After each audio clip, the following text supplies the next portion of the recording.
Bueno, 10 minutos después. 10 minutos después. Yo me acuerdo que voy a hacer las camas. Ah, ya te encontré los Ya lo probé. ¿Qué dice? Que ya reprobamos con eso.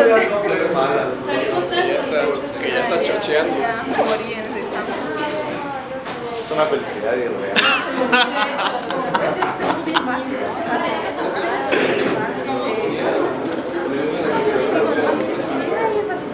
Bueno, vamos a empezar la tercera.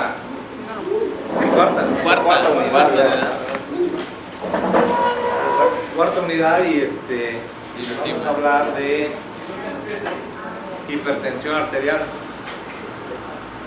Como ya vieron, es mucho material que hay que leer. Sí. Entonces, vale bien venir a mi clase para escuchar bien. Bueno, entonces,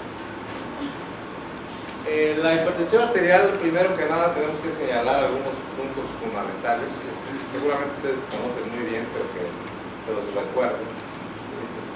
Existe la presión arterial diastólica, está en este punto, la presión arterial sistólica, luego en la onda del pulso, cuando termina la eyección, esto cae. ¿Y esto qué es? Esta onda dícrota. Termina la eyección, se cae la presión y aquí hay un repunte. ¿Eso qué es? Es el cierre de las válvulas aórticas. Entonces, termina la eyección, la presión se regresa, la sangre se regresa hacia el ventrículo y cierra las válvulas auriculoventriculares y luego finalmente cae la presión hasta la diastólica y luego volvemos al siguiente ciclo. La presión diferencial o la presión de pulso, que también se llama, es la diferencia entre la sistólica y la diastólica. Es decir, si tengo 120/80, ¿cuál sería mi diferencial? Mi diferenciación de pulso, 40 milímetros de mercurio, exactamente. ¿De acuerdo? Esta es la presión de pulso, así se llama también. Y tiene que ver también para la fisiopatología de los procesos cardiovasculares. La presión arterial media se calcula sumándole a la diastólica 1/3 de la diferencial. Es sistólica menos diastólica. Es la diastólica más 1/3 de la diferencial. La diferencial sería la presión El pulso. arterial. Yo sería 1/3. 1/3 de esa se suma a la diastólica y es la presión arterial media. ¿Queda claro? A ver, por ejemplo, en el eje a 120/80, la diferencial, ¿cuál es? 40. Un ¿De tercio de 3? 13 más 80. 93. Esa sería la presión arterial media. Es el cálculo de la presión arterial media. ¿Queda claro? Sí. Bueno, entonces, la hipertensión arterial, pues como saben, se mide en milímetros de mercurio y vean ustedes la presión arterial diastólica. Cuando rebasan los 85, 90 milímetros de mercurio, la curva se hace totalmente hacia arriba en cuanto al riesgo coronario, al riesgo de tener infartos. O sea que la hipertensión arterial es un factor de riesgo muy importante para sufrir enfermedad cardiovascular. Y luego, sí, entre 80 y 90, ¿no? 90 es, ahorita vamos a ver las cifras ideales, pero ya vean ustedes cómo se mantienen estas tres líneas, pero cuando rebasan los 90, entonces la curva se hace exponencial. Y lo mismo pasa para, vean ustedes, las 3 puntos estos son más o menos similares, pero cuando 140 llega para arriba, el riesgo se hace mayor. La hipertensión arterial se divide en dos grandes grupos, muy importantemente. La hipertensión primaria, que no tiene un origen, que no sabemos, por eso le llamamos primaria o esencial, y que es más bien multifactorial, influyen los antecedentes hereditarios, influyen los ambientes, el ambiente en el que uno se mueve, el tipo de personalidad, el sobrepeso, el sedentarismo, el uso de tabaco, epidemia, diabetes. Ya ustedes recordarán que los diabéticos tienen el doble de posibilidades de sufrir hipertensión y al revés también. Entonces, eso es lo que denominamos primaria, porque no tenemos un diagnóstico de precisión. Obviamente es un diagnóstico de exclusión, porque las secundarias están dadas predominantemente porque existe un porqué. Por ejemplo, hipertiroidismo, ¿no? Nefropatía, enfermedad renovascular, que es la causa más frecuente, la renovascular, coartación de la aorta, siempre hay un Cushing, síndrome de Cushing, hipotiroidismo, aldosteronismo primario, en fin, hay un feocromocitoma. Entonces, todos esos son elementos que confieren hipertensión arterial y que una vez que nosotros los detectamos podemos actuar sobre esas enfermedades y controlarlas. Pero el 95% de los casos es una hipertensión primaria. Puede ser esto episódica, sostenida, etc. Esto de lo episódico es el clásico paciente o la paciente que tiene crisis de ansiedad y que solo cuando tiene la crisis de ansiedad lo llevan a los hospitales y tiene hipertensión. Y que esa es una hipertensión reactiva, también se llama, o episódica, y que si es muy persistente tendrá que tener tratamiento, si no, con ansiolíticos es suficiente. ¿De acuerdo? Y la sostenida pues es la del hipertenso normal que está constantemente excitado. Hay hipertensión sístolo-diastólica, hay hipertensión sistólica aislada, hay diastólica aislada también. Lo más frecuente es que sea sístolo-diastólica. Y la sistólica aislada es la clásica de los viejitos que tienen 180, 80, ¿no? Ajá. Y antes se consideraba, no, pues, ¿cuántos años tiene usted? No, 70, bueno, si tiene 170, está bien, eso ya es un error, porque si tiene 170, 80, ¿cuánto tiene de presión de pulso? 90, y ahorita van a ver el impacto de la presión de pulso. Entonces eso se abandonó. Según el JNC7, publicado en el 2003, que es vigente hasta la fecha, la hipertensión arterial se considera normal u óptima de 120-80 o menos. Prehipertensión 120, 139, 80, 89. El estadio 1, 140, 159 y 90, 99 para la diastólica. Y el estadio 2, mayor de 160 y mayor de 100 de diastólica. ¿Está claro? Sí. Esta es la de las guías europeas, que realmente la guía europea acaba de sacar una publicación en el mes de junio, sacó una publicación. Tuvimos incluso la oportunidad de conocerlas antes, donde establecen básicamente lo mismo. Ahorita les voy a enseñar la guía nueva, pero es básicamente lo mismo. Es más complicada porque tiene óptima, normal, normal alta, grado 1, grado 2, grado 3 y la hipertensión sistólica aislada. Sí le consideran mayor de 140 y menor de 90. Entonces nuestras cifras que tenemos que tener en la cabeza, y ustedes que van a ir después al internado y luego al servicio social, es 140-90. Lo que esté por debajo de eso es normal, y lo que esté por arriba de 140-90 es hipertensión. ¿Solo? 140. También mencionaba que para los diabéticos era 130. Para allá voy.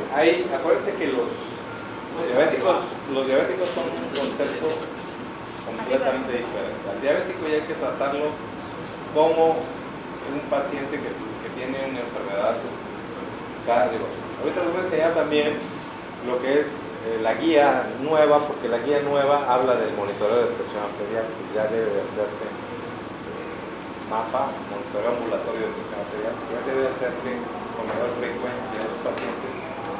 Se ha visto que muchos son subdiagnosticados o al revés. Hay hipertensión reactiva que no requiere de tratamiento. ¿De acuerdo? Entonces, el principal problema en nuestro país es que nada más el 40%, perdón, sí, el 40% de los pacientes conocen que son hipertensos. El 60% de los pacientes no saben que son hipertensos. ¿Sale? O sea, ¿cómo se detecta la presión? Pues tomándosela. Es la única manera. Y hay gente que transcurre toda su vida hipertenso. Y como es asintomática, ojo, es asintomática. Ocasionalmente puede dar dolores de cabeza, mareos, etcétera, y que todos se lo atañen a que no desayunó, o que se enojó con la hija, con la novia, con el novio, etcétera, el calor. ¿Sí? Entonces, el frío del aire acondicionado. Ya todo. Son los pretextos para que se les enfríe. Y entonces, eso es bien importante, hay que checar a los pacientes mayores de 20 años, es muy importante, ¿no? Entonces vean ustedes cómo muy poca gente tiene el conocimiento.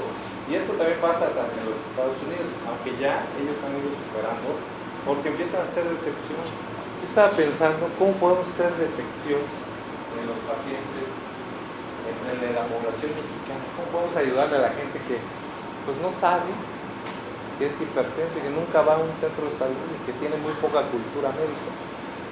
Y entonces se me está ocurriendo que se podían poner módulos.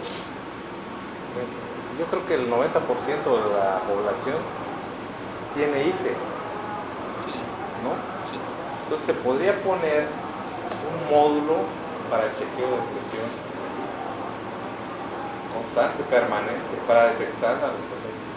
Y antes de pasar a la foto, que pasen a ¿sí? Yo creo que sí. Diga la credencial, cuál es su función. Y entonces, alertar a los pacientes, ¿no? Y con una explicación como la que les estoy dando yo a ustedes. Y esto es bien importante que ustedes le digan a sus pacientes. Los pacientes tienen que saber que no da síntomas, tienen que saber que se pueden morir con un evento vascular cerebral o un infarto sin sentir nada. ¿De acuerdo? Entonces sí es importante que eso ustedes lo conozcan y se lo transmitan a su paciente. El paciente tiene que tomar sus medicamentos todos los días, decirle que lo tienen que tomar, estén como estén, tienen que tomar, porque los pacientes ya se compran su baumanómetro, ¿sí? Que los de muñeca, de una vez les aviso, están proscritos en los países de primer mundo, ya todos nos lo mandan aquí, y la población lo que está comprando son brazaletes que están prohibidos ya en Estados Unidos porque ocasionan muchas fallas. Entonces, si van a comprar, que compren uno de brazo, que sea automático, pero que sea de brazo, son menos erróneos, ¿de acuerdo? Entonces, ya los pacientes se compran y lo que hacen, se toman la pastilla hoy, mañana se toma la presión, la presión es estable, hoy no la tomo. Al otro día está hipertenso, ese día sí se la toma. Al otro día ya está bien, no se la toma y así se van. Yo tengo montones de pacientes que se hacen eso. Y entonces, ¿qué es lo que pasa? Hay que explicarles a ellos que no deben ser. Porque ellos tienen miedo, tienen 120, 80, pues si me la tomo me la va a bajar más.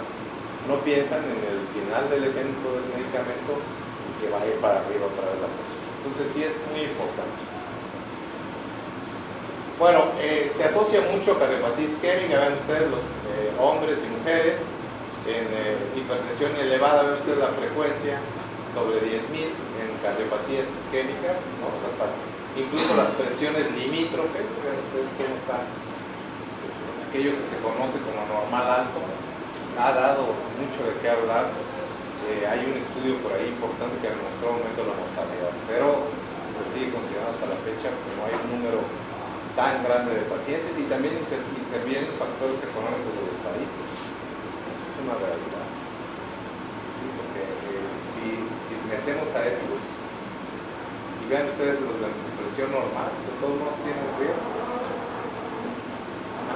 metemos a todos a tratamiento hipertensivo, pues no había dinero para pensar. Además, pues estos tienen mucho menor incidencia y podemos actuar sobre ello.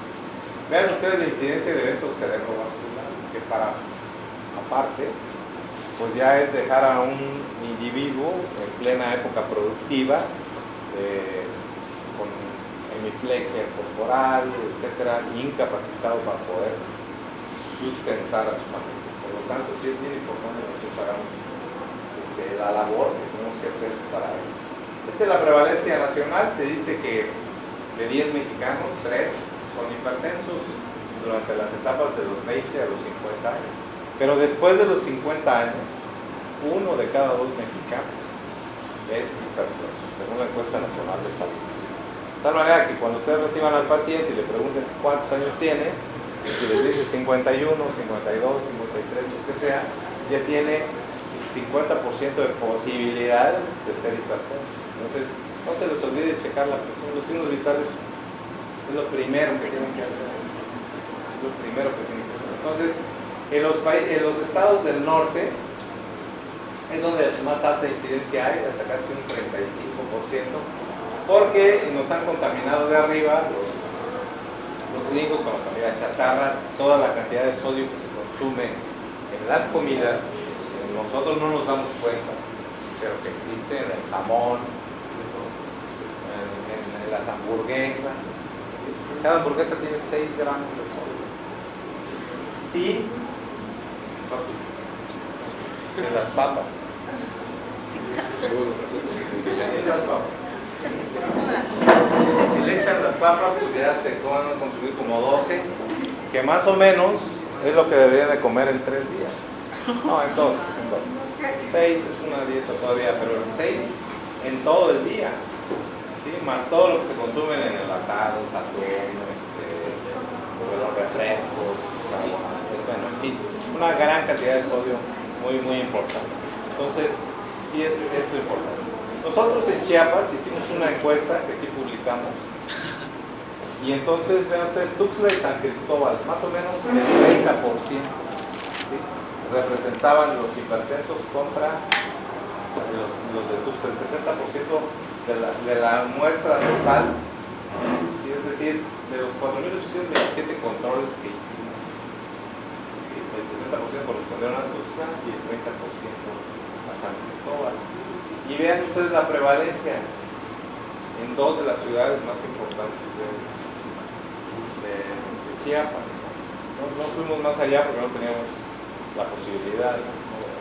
Todavía no había estudiantes en Tapachula, ahora ya los vamos a convocar.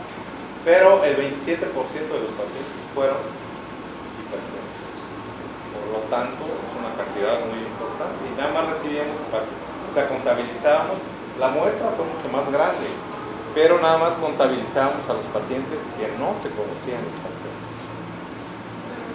Por ejemplo, si en el interrogatorio iba a decir, a ver, ¿es usted hipertenso? Sí, le tomamos la presión y todo, pero ese no contaba para el muestreo. ¿Es usted hipertenso? No, y salía hipertenso, ese sí contaba para el muestreo. Entonces, era el 27% aquí, en las zonas urbanas de nuestro Chiapas. Entonces, ahí la vamos pegando con la media nacional. No estamos tan en 24 como nos dijeron. Ok, la edad es un factor importante. Conforme avanza la edad, los vasos, como ya dijimos, se van endureciendo, se van engrosando, según la ley de Laplace, que ya la mayoría le contestó mal. Entonces, hay engrosamiento de los vasos. Entonces, va incrementando las cifras de presión arterial, se van haciendo más flexibles, etc., ¿no? Bueno, como verán, van a tener mucha consulta de hipertensos, mucha consulta de dislipidémicos y de cardiópatas isquémicos, insuficiencia cardíaca en el rubro cardiológico se refiere. Pero en términos generales, déjenme decirles, ¿sí? 15 millones de hipertensos habían en esta época, que esto fue en el SAMUD, en la Encuesta Nacional de Salud y Nutrición del 2003, creo que fue por ahí. Ahorita debe estar más o menos, tenemos que estar alrededor de unos 17% más o menos de hipertensos, y que contribuyen en mucho a las muertes. Vean ustedes, 42% de muertos por LC y 27% por muertos por cardiopatía isquémica. Aquí están las principales causas de consulta para los que dicen infecciones respiratorias agudas ¿en quién? En niños. Infecciones intestinales ¿en quién? Más en niños que en adultos. Amebiasis intestinal, igual. Otocervitiasis, igual. Otitis media aguda, caos. Ascariasis, ahí la llevamos, ¿no? El parejón. Pero ven ustedes la primera causa de la atención del adulto. Hipertensión arterial. Bueno, siempre hay. La diabetes mellitus. Ven las dos causas de enfermedades crónicas no transmisibles. Primeras causas de consulta. Hipertensión, diabetes. Entonces, tendrán muchos pacientes de estos, por eso es algo muy importante que ustedes lo tengan. La hipertensión mantiene su poder patogénico en la vejez, afecta todo el árbol arterial, no es selectivo, y daña directamente el miocardio ventricular izquierdo si no hay tratamiento. Aterosclerosis, calcinosis, arteriosis hipertensiva y arteriolo-esclerosis sistémica. O sea, a todos los niveles de los vasos va a actuar. Bueno, aquí regresamos para los que no les quedó bien claro, que creo que son muchos, vamos a regresar a ver lo que es el gasto cardíaco. Es directamente proporcional a la presión e inversamente proporcional a la resistencia periférica. ¿Estamos claros en eso? La ley de Poisseville son las resistencias periféricas, ¿sí? Van a depender de la longitud del vaso normal. No es lo mismo atravesar con un jeringazo un tubo de 1 metro que de 10 metros. O sea, habrá más resistencia entre más largo sea el vaso. Nuestro sistema pues, es muy largo, ¿no? El número de proporcionalidad se refiere pues, a cuántos. Tenemos una maraña de vasos, pues, a cuántos vasos vamos a llegar. Y también inversamente proporcional al radio interno del vaso.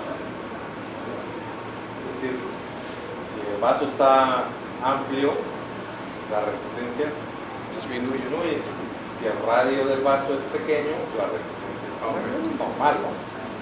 Si yo tengo la manguera aquí y le cierro, le aumento la resistencia de salida. Eso es normal, es inversamente proporcional. Y esta es la ley de Poisseville. O como se diga. Entonces, la etiopatogénica de la hipertensión arterial, como ya dijimos, puede ser hereditario por transmisión poligénica, que también genera, y factores ambientales. Todos estos van a llevar a hipertensión arterial. La herencia. Aquí es importante que vean ustedes la herencia, porque todo el mundo piensa que la herencia tiene un factor muy importante. Entonces, estará más o menos alrededor en promedio de un 30% de participación. Por ejemplo, hay padres, ambos hipertensos, que tienen hijos normotensos. Y al revés. Hay padres normotensos que tienen hijos que son hipertensos. Entonces, realmente no participa mucho, debe estar más o menos por acá. ¿Sí? ¿Por qué? Porque los gemelos no idénticos tienen ahí un 30% más o menos, ¿no? De padres a hijos, sigue permaneciendo la media, más o menos. Y vean los esposos, como los familiares son. Entonces, para tener una idea, como los gemelos son idénticos, que estos sí tienen toda la información genética idéntica, estos sí están más o menos por acá. Pero en realidad, el resto de la población estamos más o menos como en el 30-35% de posibilidades de que nuestros padres, ambos, son hipertensos, podamos tener hipertensión nosotros. En cuanto a los factores hereditarios, ¿es la herencia lineal de la papá del hijo o podemos tener un tío? Es lineal, es una información genética de primera generación. Ok, la sal es importante, sí. Vean a los carajos, es una población brasileña que nada más comen frutas, verduras y granos. Vean ustedes las cifras de presión a los 29 años. a los 49 y a los 69. Su consumo de sal es de 0. Como nosotros. En cambio, sí. Y en cambio vean los japoneses, 129 a esta edad, a los 49 154, de 69 a 156, su consumo es exageradamente Se supone que es importante. prohibida eso.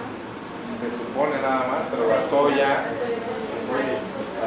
el marisco, una serie de cosas, La salsa de soya tiene mucha sal. Utilizan la sal de Ajinomoto, creo que es Bueno, por lo que sea, consumen mucha sal. Nosotros, Sí. los occidentales, estamos en este rango y tenemos incremento de presión, más o menos. Algunos más, las nuevas generaciones ya le están pegando. Eres un buca buca. Ustedes. Si hay 100 comiendo por qué. Bueno, entonces, el sodio sí tiene que ver, pero no todos somos sensibles al sodio. ¿Verdad? Hay pacientes que se desmandan y llegan hipertensos. No sé, doctor, es que al día me invitaron. Entonces, la prevalencia va aumentando conforme los gramos de sodio van aumentando.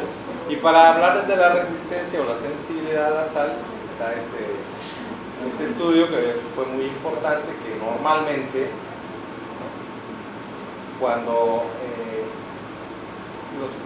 estos ratones que son sensibles a la sal, les daban una carga de sal y entonces ellos podían tener la posibilidad de eliminar a través de la diuresis, y vean ustedes cómo mantienen sus ciclos de presión estables. A estos que son sensibles, les das la carga de sal, la presión se eleva y tienes que utilizar diuréticos, que son tiradores de sodio, para bajar las presiones. Estos pacientes son sensibles a la sal. Por lo tanto, las ratas estas no deben comer sal. Eran ratas japonesas. Sí, decía un maestro mío que me dio embriología, ¿no?, que fumaba durante la clase. Y entonces hablaban de las malformaciones congénitas y todo. Y decía por ahí, bueno, y el tabaco, dice, bueno, pues hay estudios en ratas, por lo tanto las ratas no deben fumar, ¿no? Bueno, entonces la sensibilidad la vamos a evaluar de acuerdo a cada paciente. Pacientes que comen sal se hinchan son sensibles a la sal. Entonces la sensibilidad a ellos hay que manejar el diurético dentro de su tratamiento antihipertensivo. Entonces, los pacientes sensibles a la sal también, la sensibilidad heredada por este fenotipo, la raza negra, los ancianos, los diabéticos, los obesos y los que tienen insuficiencia renal. Todos ellos son sensibles a la sal. ¿Ok?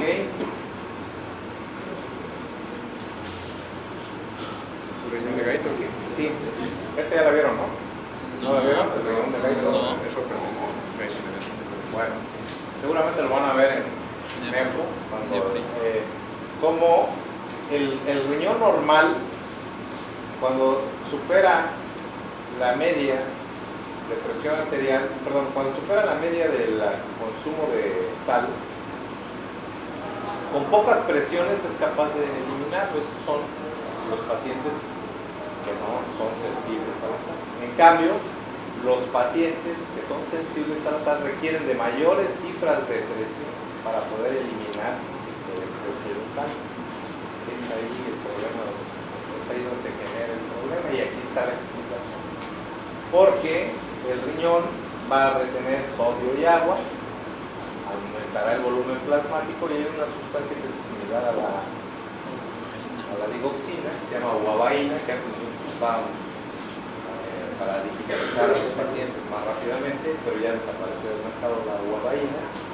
Esta es capaz de aumentar el tono de los miocitos arteriales, sodio y calcio, aumento del sodio y calcio intracelular, aumento del tono, aumento de la presión arterial, y con esto lograr la expresión del sodio. Es lo que pasa.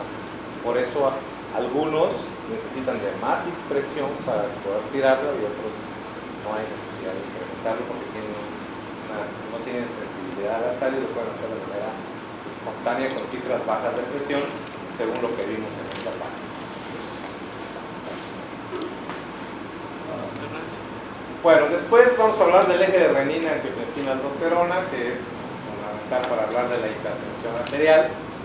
Yo les recomendaría en términos generales que si ustedes van a tratar a un paciente hipertenso, siempre usen un bloqueador del eje de renina, angiotensina, aldosterona, a menos que esté contraindicado o que tenga efectos colaterales serios, ¿no? Entonces, siempre utilizarlo. ¿Por qué? Porque esta angiotensina es capaz de incrementar mucho las cifras de presión arterial, que como ustedes saben y ya lo revisamos, pues trae todos los efectos de contracción, de crecimiento y de fibrosis en los vasos y en miocardios.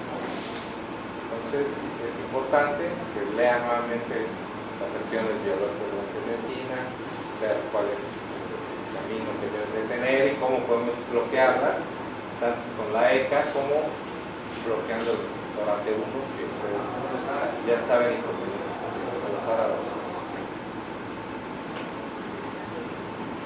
Bueno, la noradrenalinemia también está incrementada en los pacientes hipertensos. Siempre hay un punto más importante de corte para las cifras de adrenalina en los pacientes hipertensos.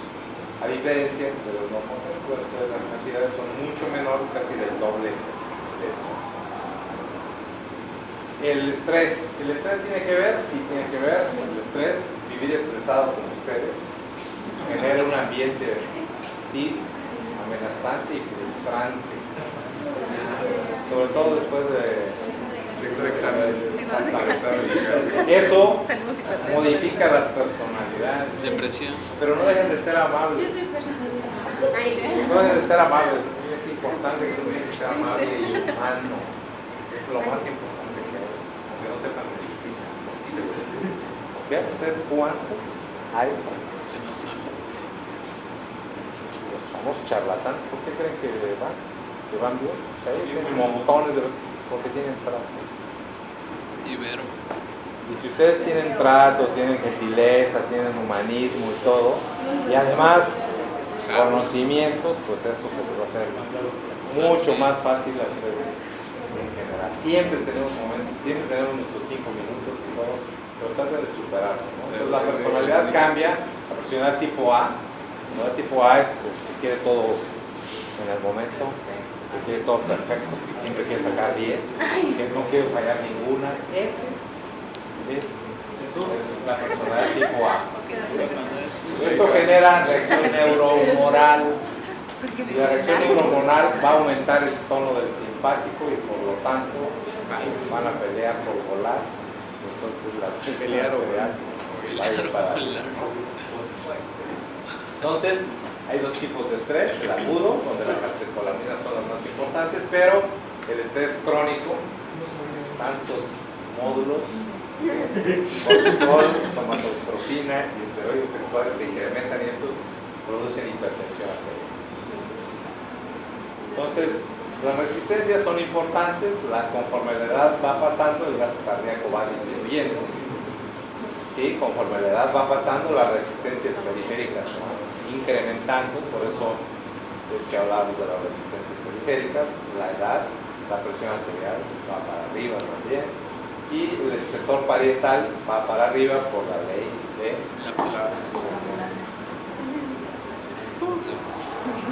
Bueno, hablamos de el estrés oscilatorio, el estrés perpendicular, que es el que trata de separar las arterias, y entonces pues tiene que ver mucho con la ley de Laplace, que es directamente proporcional a su presión por el radio e inversamente proporcional a la doblez de su presión.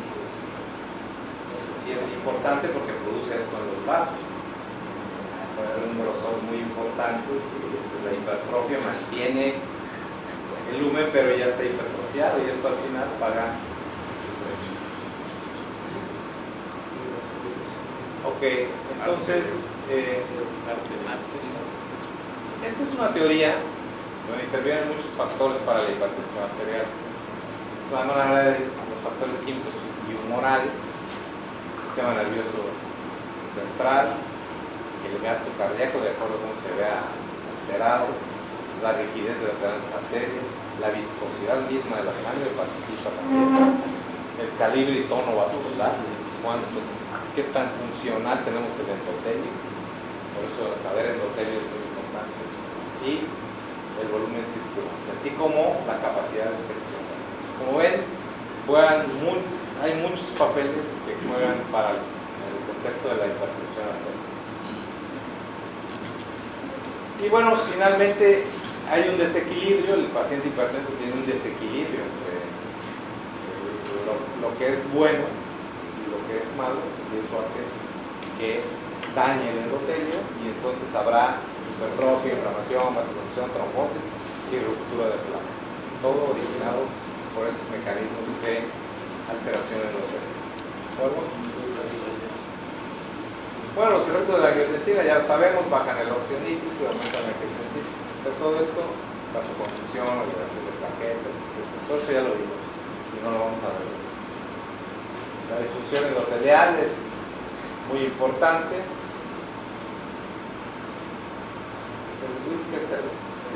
Esto es el estiramiento que sufren los vasos cuando viene la eyección, el estiramiento, y luego con la elasticidad que tienen. Esto también hace que corra la onda del pulso. Esto es un mecanismo que se genera simplemente por fuerzas mecánicas, ¿no?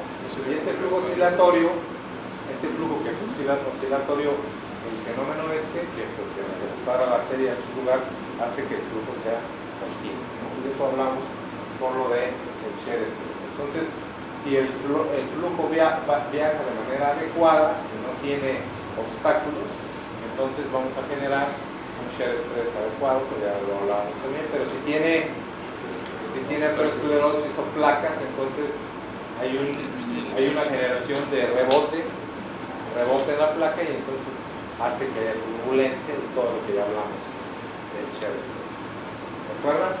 Sí. Bueno.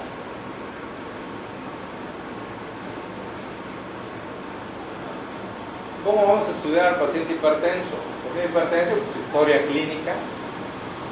Si tenemos estos antecedentes familiares, como ya lo dijimos, porque hay que buscar ciencias primarias y secundarias.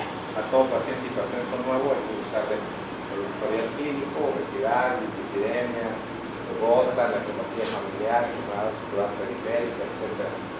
Los antecedentes personales, lo mismo que buscamos siempre que interrogamos a un paciente: tabaquismo, alcohol, gota, diabetes, lo mismo.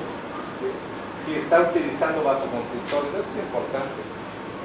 Muchos pacientes están hipertensos porque toman antigripales o algo por el estilo, y entonces eso también eleva la presión arterial, pues son gotas para la fenilefrina, son fenilefrinas que al final de cuentas son constrictores y que pueden generar hipertensión arterial, ¿no? Importante la menopausia. Esto es bien importante. A mis pacientes a veces se toman la política. Me dicen, no, pues que me hicieron una histerectomía a los 30 años y le quitaron los ovarios. Es importante preguntar eso, porque si le quitaron los ovarios, pues hay una menopausia precoz.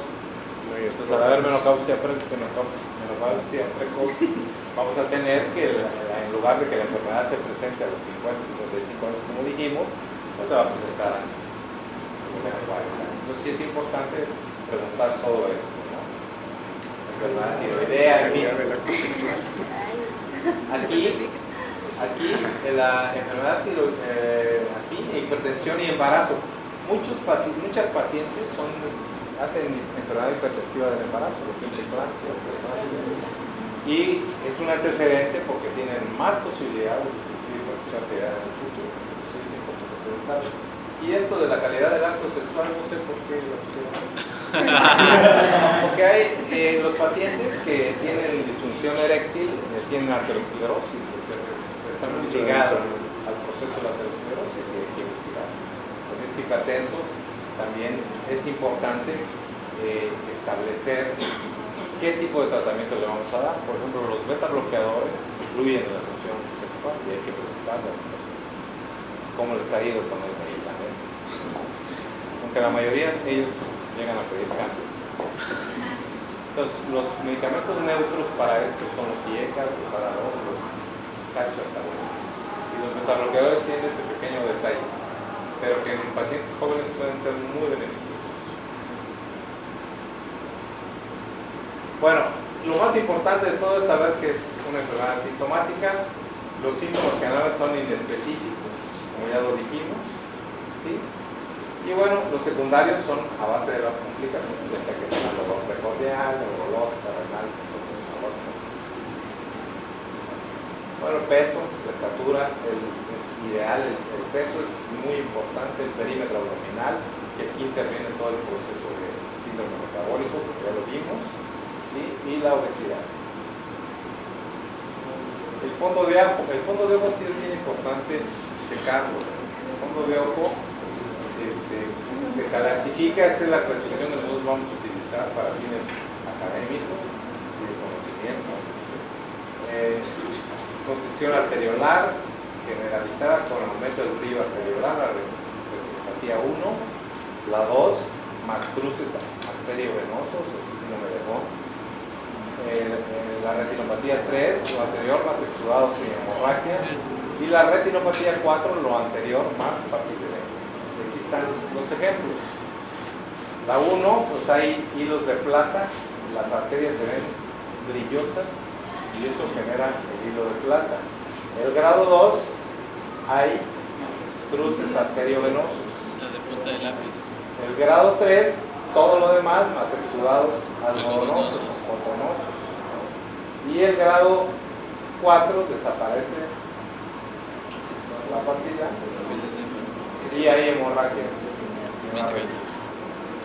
¿Está claro? Sí. Bien ilustrado, ¿verdad?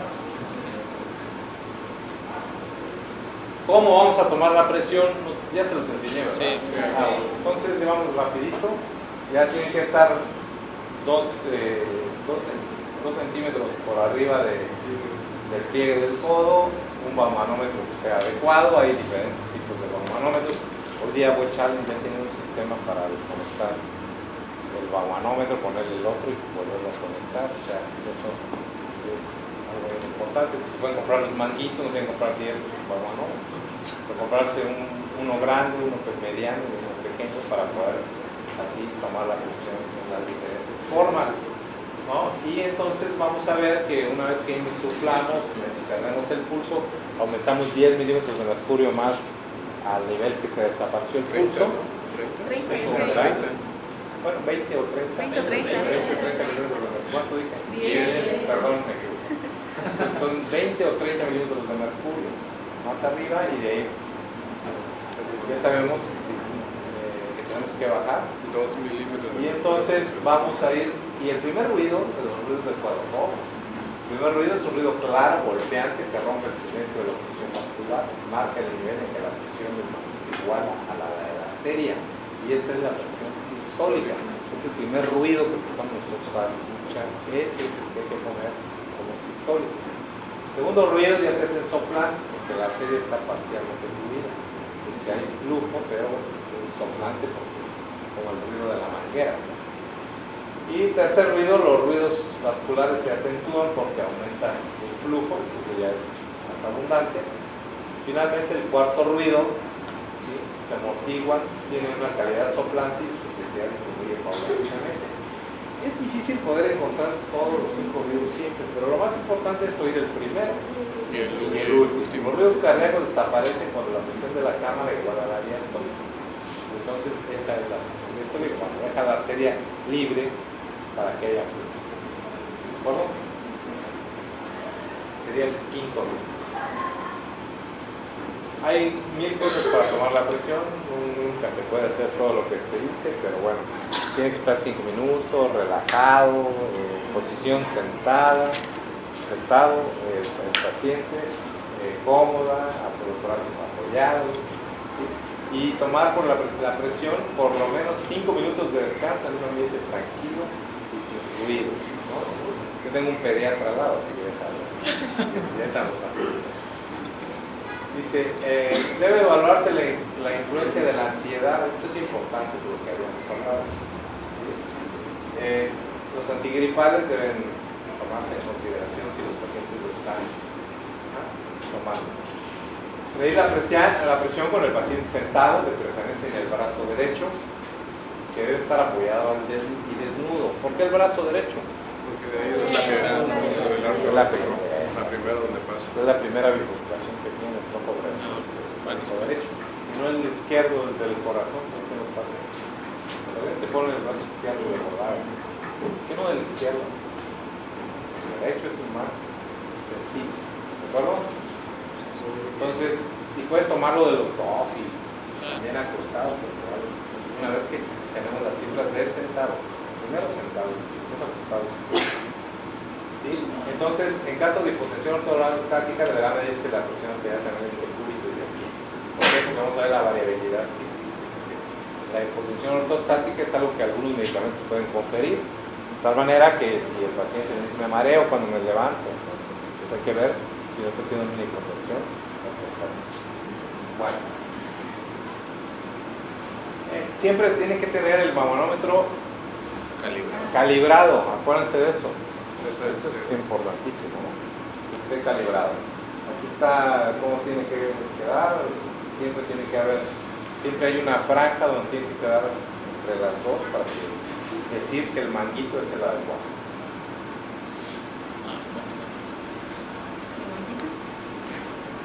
Esto ya se lo dije.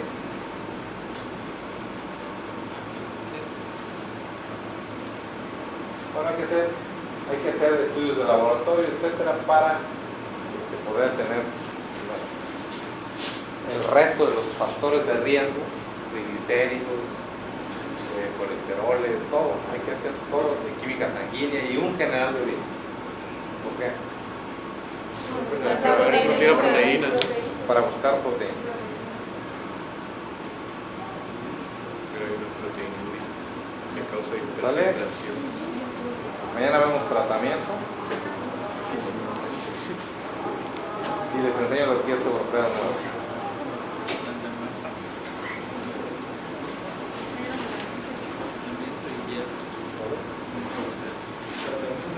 Mañana es martes. El miércoles vamos a ver. No, mañana es miércoles, perdón. El jueves vamos a ver pericarditis. ¿Alguien quiere dar pericarditis?